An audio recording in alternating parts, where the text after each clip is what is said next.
This summer, I often went to collect mushrooms. A friend told me that he knows good places in the forest, but you need to leave the city a little.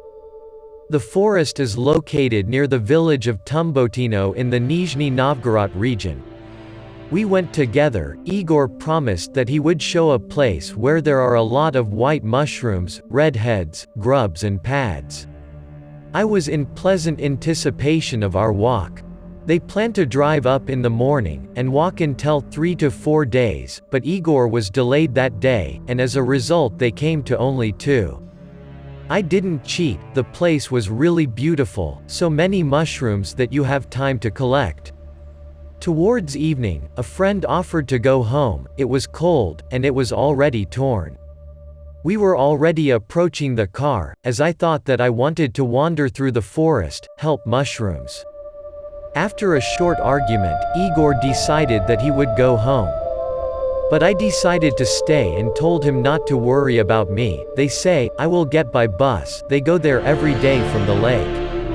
I admit, I greatly overestimated my strength.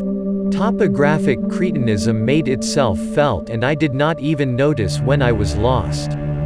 Attempts to contact someone were unsuccessful, the network refused to work. Sometimes I heard the sounds of cars on the road, tried to move towards them, but this did not help much. I constantly returned to the same damn swamp. It was completely dark on the street, and I had no idea what to do. Probably that would have remained in the forest if it had not been for the will of the occasion. I saw the silhouette of a man far between the pines. I was shrouded in frightening thoughts. Who can be in the forest now, except for a fool like me? Maybe it's some kind of maniac. I began to slowly move away from the silhouette, but the person noticed me and quickly went to me. The attempt to escape failed. Right in front of me was an old man in some obscenities. In a trembling voice, I tried to explain to him that I was lost.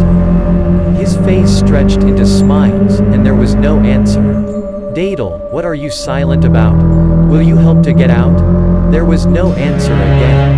Grandfather only continued to smile, and his look was aimed somewhere in the void. We stood in silence for about a minute, and then he turned sharply and waved his hand, as if calling me with him.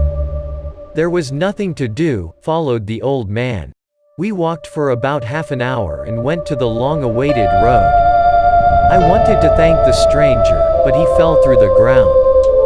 When I reached the village, I went to the hut, in which the light was burning, and knocked on the door. A pensioner came to the threshold. I told her that I was lost and the old lady offered to spend the night. Over a cup of tea, I told her about the strange old man who saved me. After I described his appearance to her, his grandmother went into shock.